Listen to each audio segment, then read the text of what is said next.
met her in the fall. He took her to a movie, and when they done it all, he took her. Hello and welcome to the Fabulous Picture Show. I'm Amanda Palmer, and this week we have an opera star turned film star, William Shimel. He's here to talk about working with the master Abbas Kiarostami on his new film, Certified Copy. It's about a first date. T'aurais pu te raser pour moi aujourd'hui, pour notre anniversaire. Oh, maybe they're married. I certainly can't remember the last time you came down to breakfast in a good mood. Definitely married. And as William tells us, he didn't know much about movie acting. But I did know the script. Also on the show, his boy is New Zealand's biggest ever homegrown hit. And now Taika Waititi answers his critics. But first, he's big in Japan, but recently his films have been lost in translation. The good news, Beat Takeshi is once again armed and dangerous. Takeshi Katano is the most versatile artist in Japan. And probably the world.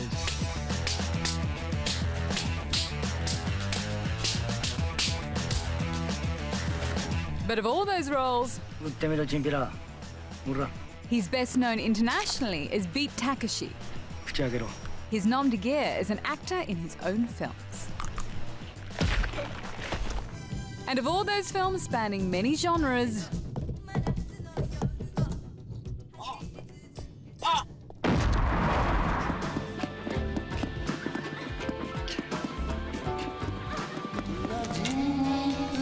the most universally beloved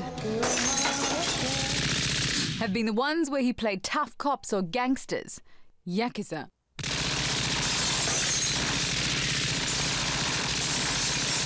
Always with a deadly deadpan.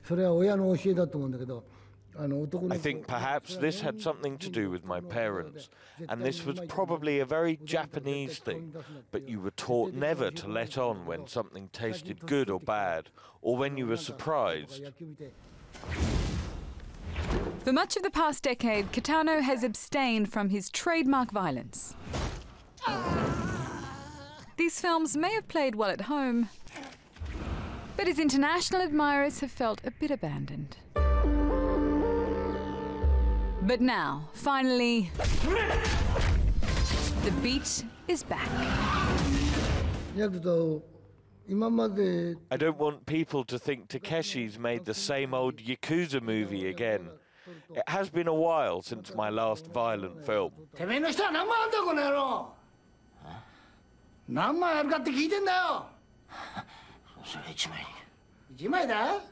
Long-time fans of this taciturn talent will be surprised at all the chatter.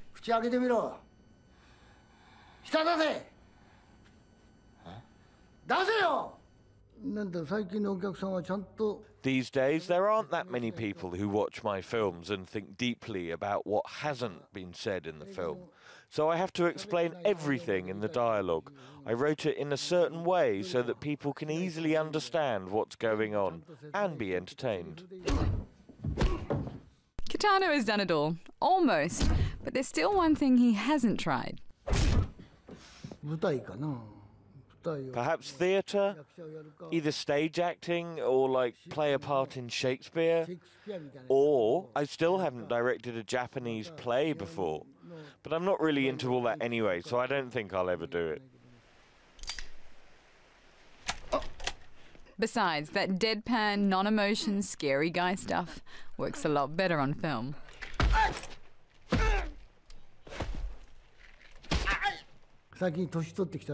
I'm older now, so I scream out loud when I watch football or baseball, and then I feel a bit embarrassed afterwards.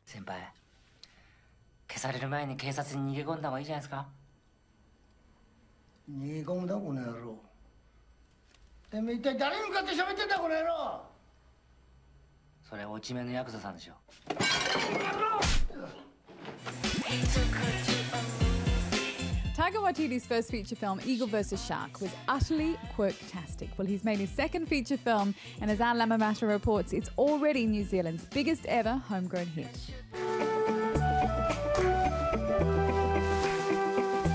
coming-of-age story, Taika Waititi's second feature, which he wrote, directed and stars in, follows an 11-year-old known only as Boy. You're a liar. Your dad's not overseas. He's in jail for robbery. Not anymore, he escaped. How?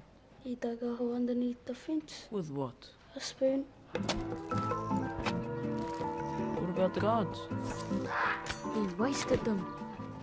Obsessed with Michael Jackson He did those moves at the Grammys. and Chardonnay. Look at me. Look at me. Boy also plays big brother to Rocky, who's convinced he has magical powers. Boy imagines his estranged father, Alamein, played by Waititi, as a fantasy hero. He's a master carver, deep-sea treasure diver, the captain of the rugby team, and he holds the record for punching out the most people with one hand.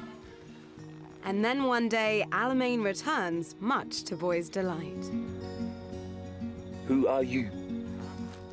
Boy, What boy? Alamein. I'm your dad. Oh, hey, Dad. When you look at Eagle vs. Shark, it's really deadpan, kind of adult humour. This is a plane I made. Cool. And this is completely different because it's a lot more emotional, maybe, and maybe Yeah. more real.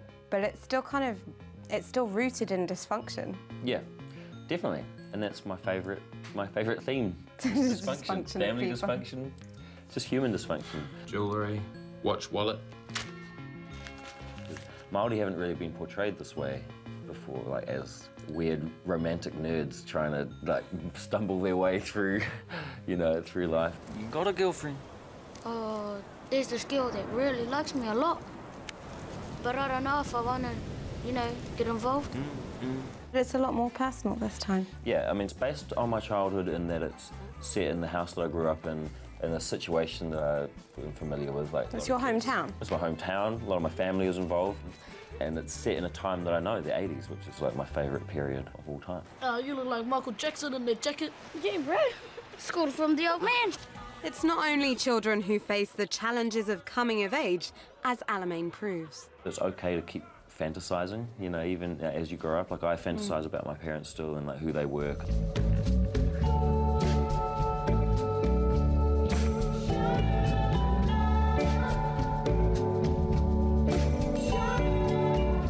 Film, this kid still makes up fantasies, even though he knows exactly who his dad is.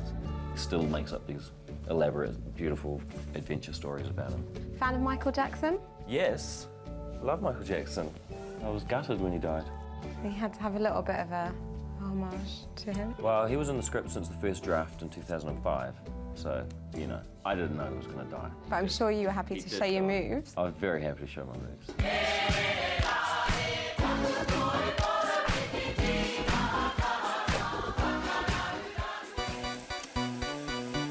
In part two, we're screening Certified Copy. This is the master Abbas Kiarostami's first film out of Iran, and I have the star here. Well, certainly one of the stars. There's only 2 stars, so I can say you're one of them. The 3 Would it stars. be mean not to? 3. There are 3 stars. There's, Juliet, obviously, and the Italian countryside, and debatably, me too.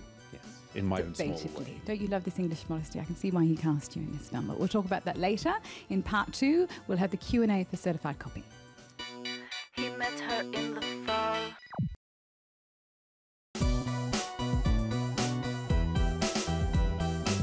Everybody, this is William Shimel. He is, as you might know, a very grand and illustrious opera singer, and now he is the star of Abbas Kiarostami's new film, Certified Copy. Thanks so much for joining us here. So do tell us about the casting process. How do you get asked to do a film with Kiarostami? Happens all the time. Abbas directed an opera I was in, Così fan tutte, at the Aix Festival a few years ago, and we'd been in rehearsal a couple of days, and he said, have you ever been in a movie? Mysteriously. And a few days later he said, would you like to be in a movie? Yes, I said, that would be nice. And actually afterwards he said, most people when I say, would you like to be in a movie, jump up and down and wave and shout and scream. And I said, oh, that'd be great, yeah. Because I couldn't see it happening, really. But it did, and here I am. Tu t'en vas? Oui. Tu vas rentrer pour déjeuner? Je crois pas, non. Tu dis à Julien qu'il a un cours à 14h, son cours particulier. Tu lui dis. Abbas Kiarostami's Certified Copy is about a couple I'm sorry. who spend a day together in a Tuscan village. A single mum, played by French icon Juliette Binoche. T'as pris un cheeseburger? Ouais. Frites? Tu peux me regarder quand tu me parles? And James, a visiting British author, played by William Shimel. An opera singer in his film debut. You've got to do the driving. I get to sit here and look at the view. Right. At first, they seem to be strangers who've only just met. I have an idea. I can take you to a place you find it interesting. But they suddenly shift into the roles of a married couple. T'aurais pu te raser pour moi aujourd'hui, pour notre anniversaire. And then, a couple whose 15-year marriage has turned sour. When was the last time the three of us had breakfast together? When? When? All in the course of one day. I certainly can't remember the last time you came down to breakfast in a good mood. What's going on? Are they role-playing? Don't ask Kiarostami. Someone said to me, I did not understand anything from your film. I told him, a film is not here to be understood. A film is here to feel. I do not know how to make films for entertainment, for consumption. The film bears the Iranian maestro's touch, such as his subtle use of eyeline to convey emotion. Why did I wanted to ask you? What did you wanted to ask me? I feel this one-to-one is somehow a one-to-one with a viewer. It is true that we are looking at each other, but more importantly, we are looking at you. We are working for you, but we are making a show. Long-time admirers have become accustomed to Kiarostami's inspired use of cinematic form to explore the human soul. Taste of Cherry is about a man driving around suburban Tehran in search of someone to help him kill himself. It won the Golden Palm at Cannes.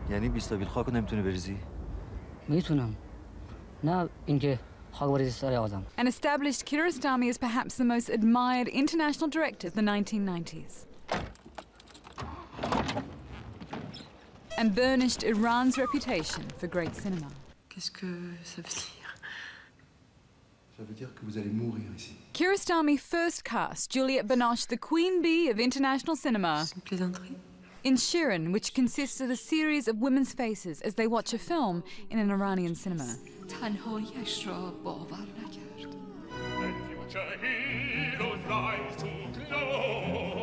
And so alongside Kiarostami, the master, and Binoche, the superstar, is William Shimel, an opera singer in his first film role. She mistook you for my husband and I didn't correct her. Obviously, we make a good couple.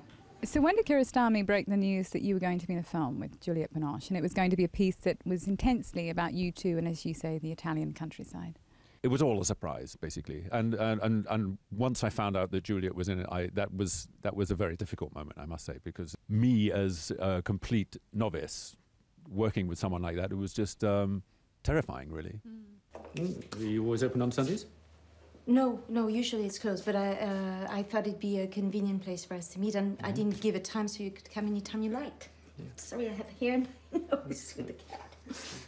How much was improvised and how much was scripted? In my business, you have to turn up knowing your music. So out of habit, I learnt the script. And Juliet was completely blown away by that, because nobody, apparently, learns their scripts in the cinema. I didn't know what I was doing, or how to act in front of the camera, or where to stand, or how to look, but I did know the script. And then, of course, within a couple of days, they'd thrown it away, and we rewrote most of it. Right. So you think? I think we should get some fresh air, don't you? I mean, you have a lovely shop, but it's such a nice day. Perhaps we could go out. And sure. And your invitation didn't say anything about antique shops, really, did it? Oh no, I thought we'd just go, and I was going to help you shop, and I don't know. It's Sunday, everything's closed. So you want some coffee? I have some coffee. Was there any time that you felt out of depth? Yeah, I was out of my depth from the first moment, actually. But I mean, the very first scene in the piece is me giving this lecture. in front of 50 or so Italian extras, and I had to deliver a 6-minute speech, and it was, we did it in one take. Buongiorno. Good morning. I'm so sorry I'm late. I would blame the traffic, but I walked here. Yeah, I knew I was out of my depth as soon as I stood up. It was scary, but I don't know, you just got to go for it. Besides, there are so many people who need you to do your job. It was not waving but drowning virtually the whole time, yeah. Thank you all for coming on such a lovely day. I think probably I would prefer to be out in the sunshine. It's not really a question. I just think it's phenomenal that you've never been in a film before, because you just seemed as though you were the most experienced film actor, like someone like Paul Newman or somebody who had an amazing amount of experience. Pulling out the big ones George now. Clooney actually was... Abbas is very good at nudging people without derailing them. But we all act all the time in one way or another. It's a matter of actually allowing that to happen with the camera there. Notre anniversaire. Et qu'est-ce que tu fais? Tu ronfles. I do not snore, and of course C'est la honte. You tu took ronfles. so long in the bathroom, of course I fell asleep. Quoi? We didn't know whether they actually were a couple or whether they were two strangers pretending to be a couple. The book that I'd supposedly written at the start of the film was about copies and originals. It's a very interesting philosophical concept that if the copy produces exactly the same emotional, aesthetic and intellectual response from you, then it might just as well be the original. And in fact, it's indistinguishable from the original. Non, il faut qu'il y en ait un qui soit sévère pour que l'autre soit doux. Un bon, un méchant. Mais si une personne joue les deux rôles, c'est insupportable. You don't know whether it's a real relationship or whether it's something that has all the characteristics of a relationship but isn't. Okay. That doesn't help, does it? So there really is no answer. That was an ambiguity he intended to create. Yeah, I think so, yes. Yeah. That's exactly what Kiarostami wants. He wants you to go away and interpret it and to think about his films. And I must tell you, I to this day am confused whether they were married or not. I know what I want them to be. But what do you want them to be? Sorry, what do you want them to be? I was hoping that in many ways it was a metaphor for love and that they were a couple that had lost their love and were trying to find their way back to each other. I was happy to dismiss any signs that they might have been strangers because it's totally plausible that they were just enjoying this strange experience, this strange encounter one afternoon. It's not really fair of you to give me this role of absent parent. Besides, there are about to be certain times when one parent or the other has to be away for whatever reason. And you can't blame me for that now, can you? Of course not, but you said certain times. And in your case, it's constant. When have you been here? When, mon chéri? My own personal feeling was that they weren't married. They'd entered into the spirit of it, which says a lot about relationships, I think. Didn't really matter that they had or had not been. I think that, to me, was the point of the film.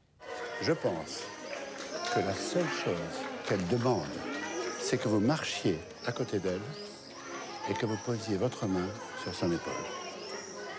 C'est tout ce qu'elle attend. Mais pour elle, c'est vital. I kind of wanted them to be married and to be finding some resolution. But now I've heard these other arguments. I don't know, now I'm even more confused.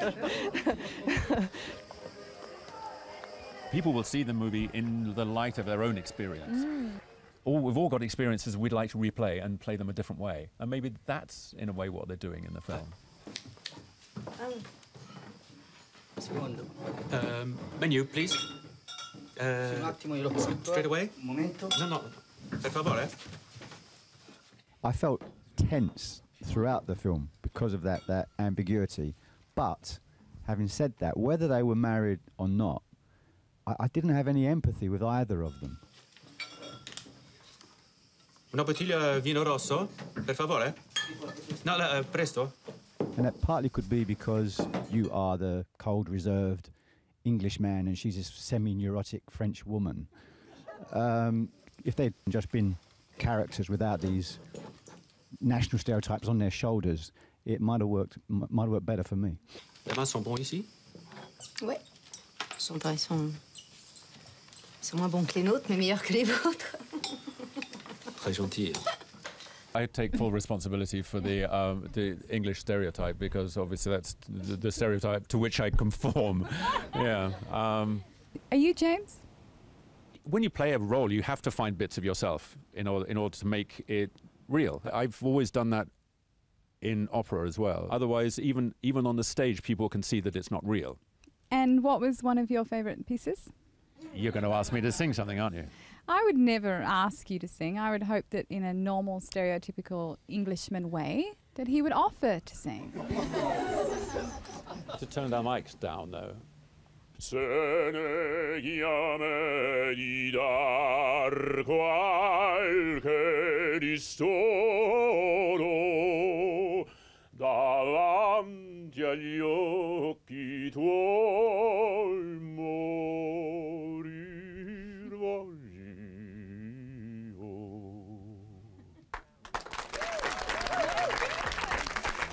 William Shimel, everybody. Thank you so much.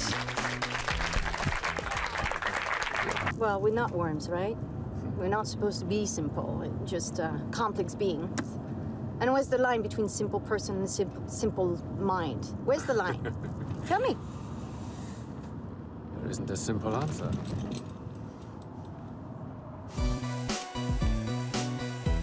So are you going to be an actor now? It's really hard, and I've just begun to realise how hard it is, and it would be very interesting. I'd really like to have it. I'm being serious now. Yeah. I really would like another go. I love that woman said Paul Newman. Poor deluded woman. Yeah. Paul Newman. I can't possibly comment on that, really. Shocking. On a scale of 1 to 10, how would you rate the film? I'd give the film 7. Actually, no, I'd give it 8. It was just like, I don't know, it's just different. There's no answers given, it's more kind of questions, and that's the whole point. It just flowed all the way through, and it was just really, really intense because of their acting. I'm not even sure the actors themselves are aware of what the real story is, but it's a lot of fun piecing together the puzzle.